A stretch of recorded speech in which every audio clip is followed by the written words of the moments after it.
Assalamualaikum warahmatullahi wabarakatuh dan salam sejahtera. Jadi minggu ini adalah minggu terakhir untuk amali lab yang ke-12. Jadi korang boleh refer di outer. Okay, untuk amali lab 12 ini, apa yang korang perlu buat, boleh download lab instruction 12 di outer.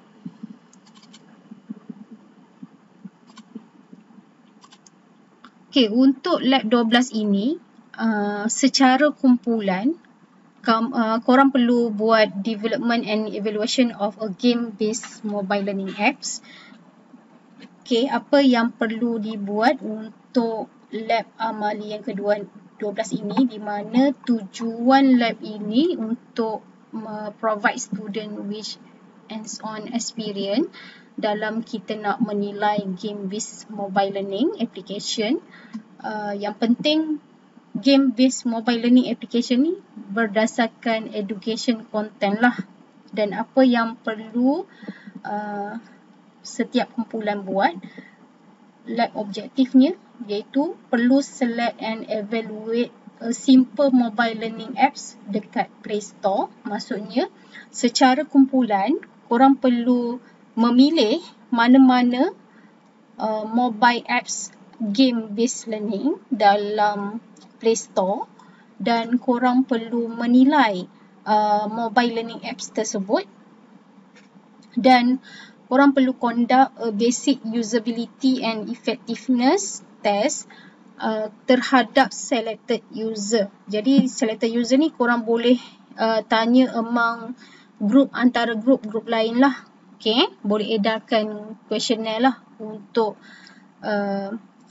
usability and effectiveness dan korang perlu analyse user responses menggunakan thematic content analysis TCA. Jadi apa yang diperlukan untuk tools and material, for sure lah korang boleh guna laptop ataupun any device yang boleh digunakan untuk search mobile apps game-based learning dalam Play Store. Korang boleh guna mobile phone dan kena ada internet connection. Okay, korang perlu ada worksheet ataupun Google Form untuk observation and interview question untuk menilai usability and effectiveness of mobile application game-based learning. Okay, perancangannya di mana jam yang pertama korang perlu select dulu apa area mobile learning yang korang akan evaluate. Tak kisahlah mobile apps yang korang gunakan tu based on education, sama ada subjek yang related dengan sekolah rendah, sekolah menengah ataupun IPTA sendiri, IPTS. Jadi yang penting ianya menjurus kepada education. Dan jam berikutnya korang perlu buat testing ataupun usability and effectiveness terhadap aplikasi yang dipilih. Jadi kerja ini adalah dalam kumpulan antara 3 hingga 4 pelajar dalam satu kumpulan. Okay, dalam worksheet tersebut korang boleh tengok berkaitan dengan beberapa elemen lah, iaitu time span, engagement level, learning challenge dan sebagainya lah. Nanti saya akan bagi contoh report ataupun template yang korang kena hasilkan di hujung penilaian usability and effectiveness of mobile apps lah. Ini adalah cadangan structure interview yang boleh diguna pakai dan boleh disesuaikan mengikut keadaan. Jadi yang ni adalah suggestion sahaja, korang boleh pelbagaikan lagi.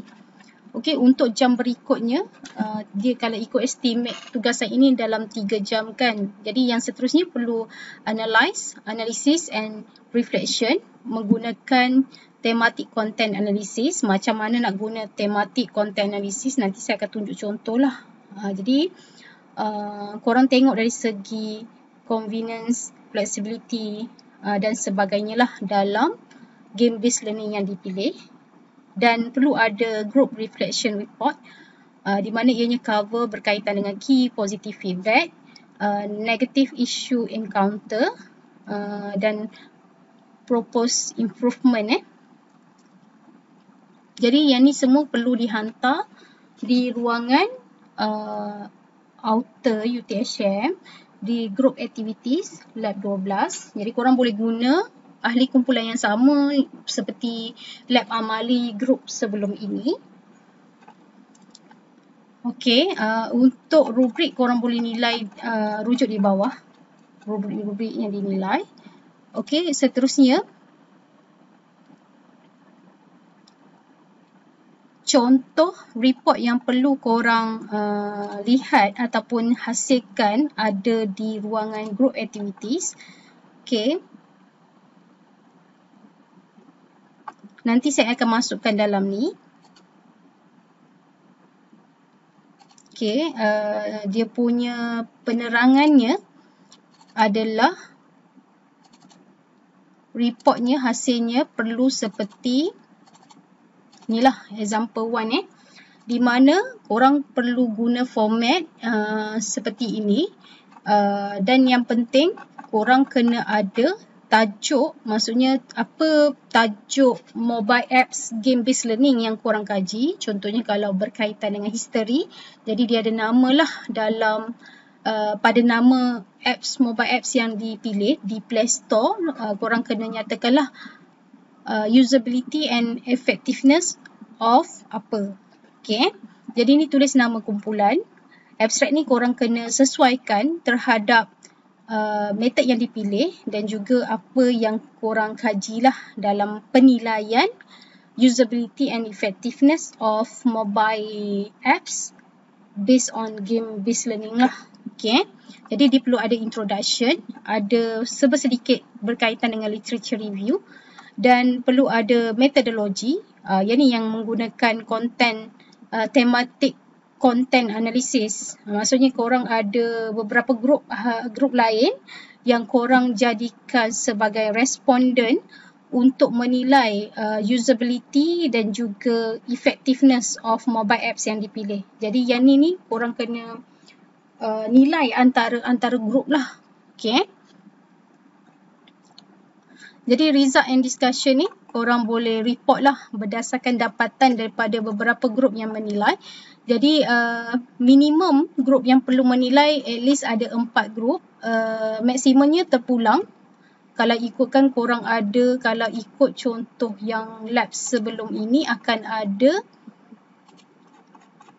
10 grup kan. Jadi minimumnya perlu ada 4 grup lah. Maksimumnya 10. Dia akan jadi 9 grup lah. Sebab satu grup tu grup sendiri tak perlulah. Jadi dia akan ada maksimum 9 grup, minimum 4 grup. Jadi terpulang ikut masing-masing.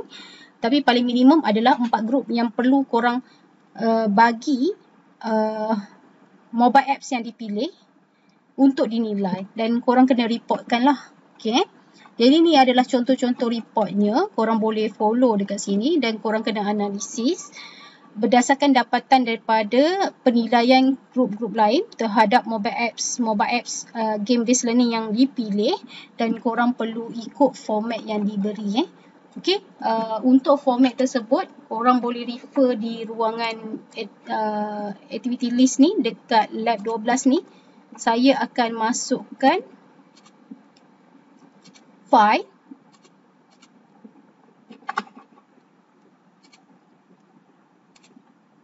contoh format yang perlu korang hantar report. So korang boleh guna contoh format tersebut lah. Example ni. Okay. Itu saja penerangan untuk lab 12 dan due date-nya yang korang kena hantar adalah sebelum ini saya belum letak kalau ikut 16 korang akan start 19. Jadi sebelum 25 Jun sebelum 25 Jun 11.55 Okey, itu saja untuk penerangan lab 12 yang terakhir. Jadi mohon untuk tepati waktu yang ditetapkan. Okey, itu saja kelas.